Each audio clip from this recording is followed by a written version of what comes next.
అన్నా మన దెబ్బ కాడేపటికి పారిపోయి ఉంటాడన్నా. ఆడదానిలాగా పారిపోతాడో మగాడ్లాగా బరిలోకి దిగుతాడో చూద్దాం. అన్నా దిగాడన్నా.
వద్దు అంటే కత్తి పట్టించారు కదరా.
ఎక్కడా ఎక్కడా ఎక్కడా ఎక్కడా రాయ్ రాయ్ రాయ్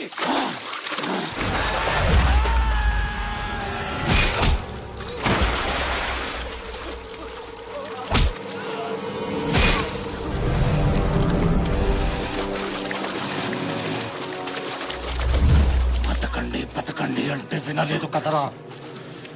కోత మొదలైంది. రాత రాసిన భగవంతుడు వచ్చిన ఆపలేడు.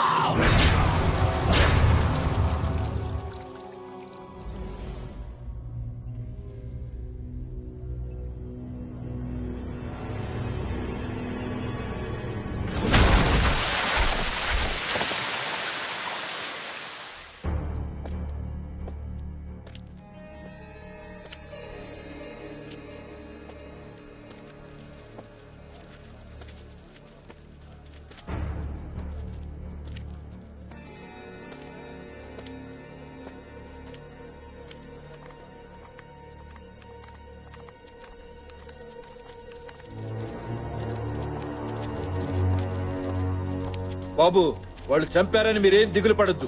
చచ్చే వరకు మీ వెనకాల మేముంటాం.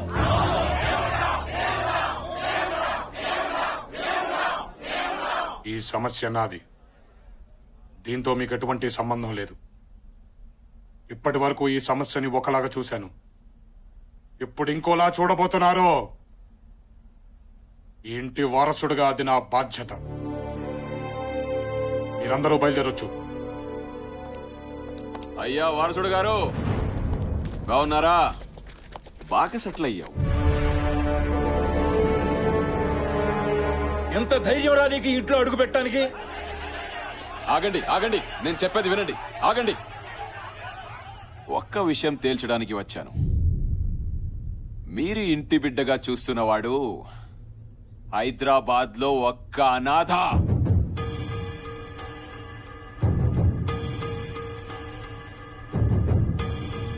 అనాథని ఇంటి పెద్ద అయినా దత్తతకి తీసుకొచ్చాడు. ఇవిగో ఫోటోస్. సొంత బిడ్డని ఎవరన్నా దత్తతకి తీసుకుంటారా? చెప్పరా, నువ్వు ఇంటి వారసుడువా? చెప్పరా. చైతి,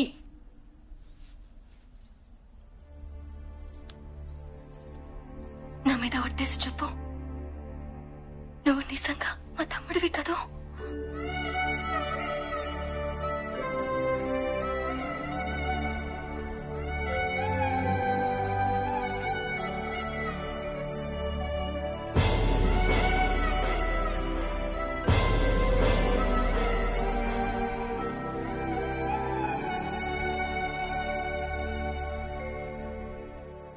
అమ్మా, ఇప్పుడు పట్టుకోవచ్చా?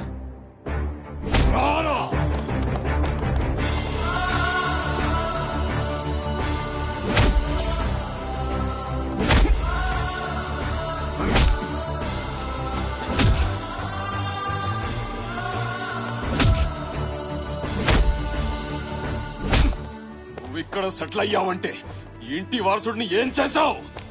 ఏం చేశావు? చంపావు కదూ?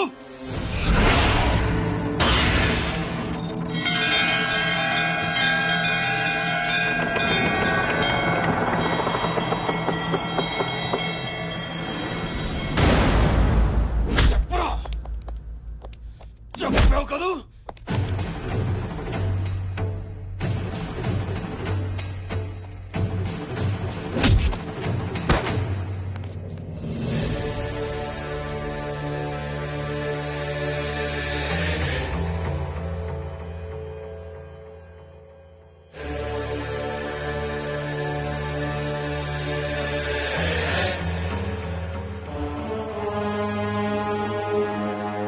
వాడి ఇంటి బిడ్డని చంపాడు. 25 సంవత్సరాల క్రితం ప్రాణం లేకుండా పుట్టిన నా బిడ్డని వీడెలా చంపుతాడ్రా?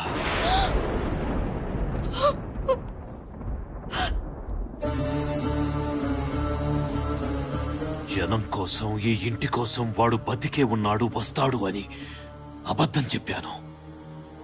బిడ్డ చనిపోయినప్పుడే సగం చచ్చాను. శత్రువు క్షమాభిక్ష పెట్టినప్పుడు పూర్తిగా చచ్చిపోయాను. వీరుడిగా 25 తర్వాత వస్తాడన్న నీ కొడుకు రావాలి. వాడిని నరికి నీ చేతి తలకొరివి పెట్టిస్తా. అప్పటి వరకు నిన్ను చావనివ్వను, నేను చావను. ఒకవేళ పౌరుషంతో నువ్వు చస్తే నీ ఇంట్లో ఎవరు బతకరు.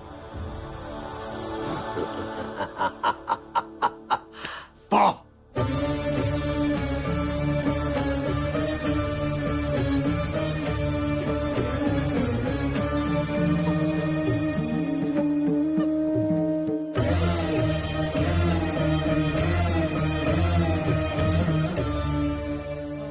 ప్రతి సంవత్సరం చినరాజా పుట్టినరోజని మీరందరూ పండగ చేసుకుంటుంటే నేను లోపల పిండం పెడుతూ బతికాను. దేవుడు ఏదో ఒక రూపంలో వస్తాడన్న నమ్మకంతో అబద్ధం చెప్పాను. దేవుడే వచ్చాడు. వారసత్వ లక్షణం రక్తం నుంచి కాదురా, మంచి చెయ్యాలన్న తత్వం నుంచి వస్తుంది. నీ రక్తం కాకపోవటం ఏంటల్లుడు, వాడు నీ బిడ్డనయ్యా.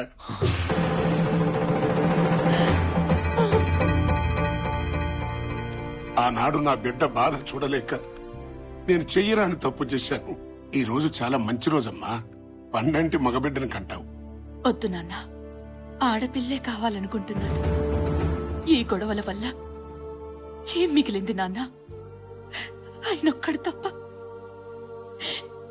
రేపేదైనా జరగరాంది జరిగితే ఏదో ఓ రోజు ఈ బిడ్డని కూడా రక్తపు ముద్దలా నా కళ్ళ ముందు పెడతారు. కన్న తల్లిగా అదే భరించలేను. నా బిడ్డ కోరిక నిజం చెయ్యాలి అంటే ఈ వంశంలో పుట్టే బిడ్డ శత్రువును చంపేవాడు కాదు, శత్రుత్వాన్ని ఆపేవాడు కావాలి. యుద్ధం చేసేవాడు కాదు, యుద్ధాన్ని ఆపగలిగేవాడు కావాలి. వాడు ఈ ప్రాంతంలోనే పెరుగుంటే చంపడమో చావటమో రెండే తెలిసేవి. కాని వాడికి ప్రాణం విలువ తెలియాలి, బ్రతుకు విలువ తెలియాలి, ఆకలి విలువ తెలియాలి, కష్టం తెలియాలి, కన్నీటి విలువ తెలియాలి అని అనాథాశ్రమంలో పడేస్తే అల్లారు ముద్దుగా పెరగాల్సిన వాడు అనాథగా అల్లాడిపోయాడు. 10 మందికి వెండి కంచాల్లో అన్నం పెట్టాల్సిన వాడు అన్నం కోసం ఆకలితో ఎదురు చూశాడు. పట్టు పరుపుల మీద పడుకోవాల్సిన నా బిడ్డ ఫుట్పాత్ల మీద పడుకున్నాడు.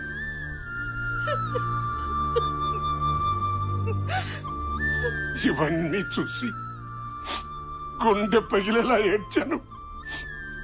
మానవ మాతృడెవడు నువ్వు పడ్డ కష్టాలు పడలేడురా.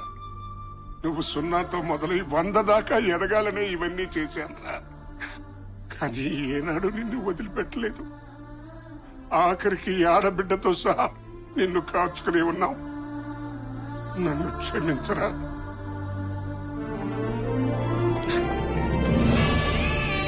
నన్ను క్షమించరా మనవడా, క్షమించు.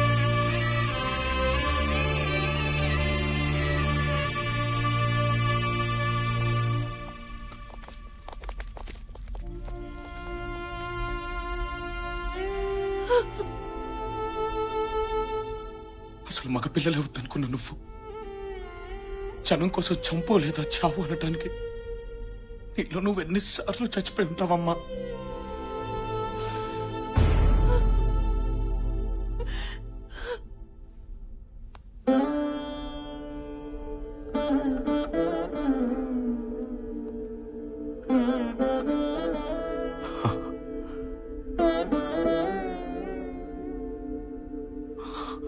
నీ తల్లి ఆశయం నుండి పుట్టిన వాడివి.